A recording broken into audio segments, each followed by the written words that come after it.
Some amazing creators in the Bay Area are back at it again with shows this weekend. They are booked and busy. But this particular concert is called I Too Sing America. It's at Grace Cathedral and it celebrates the works of poets of color set to original music and choreography. So joining us live to talk all about it is director Rodney Earl Jackson Jr. and the choreographer Christine Chung. Both of you, thank you so much for being here. Thanks for having us. Yes. Okay, so I Too Sing America is just such a beautiful, I guess, representation of so many things for people who have not seen it. You performed it before, but tell us what it is.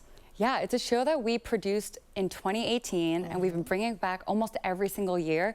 And like you said, it's a show that takes poems from across U.S. history, over a century of U.S. history, by different poets of color, and we've put it to song and dance. And it's a celebration of our collective joy, resilience, and pride. And we are so thrilled to bring it to the Grace Cathedral this year, the iconic San Francisco venue. Now, it is an icon. And how did you feel when you found out, okay, this is something that we're going to be able to share in this space? Well, we were talking to one of the program directors, Miss Rebecca, at the Grace Cathedral, and she was telling us stories about how, you know, Duke Ellington played this place in the 1960s. We're like, church? A place of tradition? You guys had Duke Ellington's jazz and funk and blues in this space, and it's a space of welcome. Yes. And certain places of worship and denominations aren't always like that, but this is one of those. It's so San Franciscan. Yes. I'm a gay, black church boy myself, and now I get to step into this iconic space to perform my theater company's work. It feels like an honor that I can't even express. Oh, I'm so happy. And I just think about the work itself, but developing choreography to this, you know, poetry, to this music. How did you approach that? Yeah, my title is officially Director of Choreography because we had so many different choreographers come and touch this show. Because we're telling stories from across U.S. history and across identities, we have hip-hop, salsa, jazz contemporary, musical theater, and one person can't do that all by themselves. So we asked a lot of people to come and join us and do it as a collective group. Yes, I know, Rodney, this is something that has come from your heart, and you have performed it, you know, over the years. What do you think will make this performance different? How have you continued to allow this to evolve, keeping the foundation of what it is? Yes, the music it touches the core.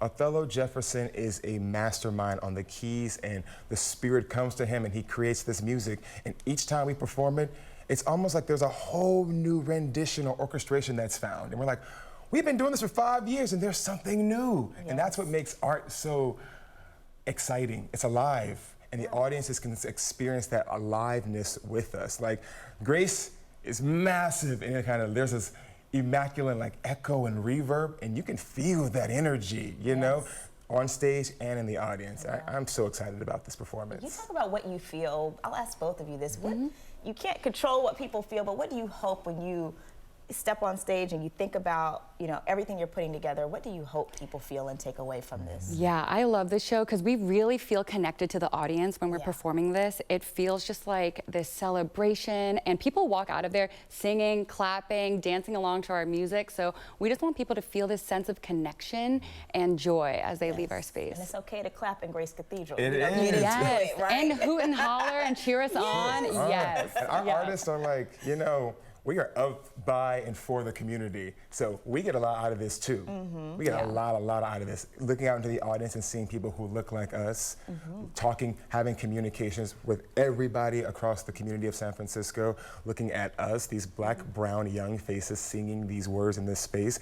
It's incredible. Yes. It is an incredible thing. All right, well, for a young theater company. You forget, like, you do so much. This is what you were talking about with Reggie. You're with the San Francisco Gay Men's Choir. You're going to be performing Juneteenth. Yes. You're doing so much, Yes. and it just is such a blessing to our community. Only 10 years old. We turned 10 literally this September. Our theater company has been in existence doing this in the San Francisco Bay Area now for 10 whole years. So it's a huge honor for people to come out and represent and show up for us. Okay, tell us how we can show up for you, where we can get tickets, all of that. Okay, great. Go to sfbatco.org, San Francisco Bay Area Theater Company.org. We are doing the show just for one weekend, June 13th through the 15th.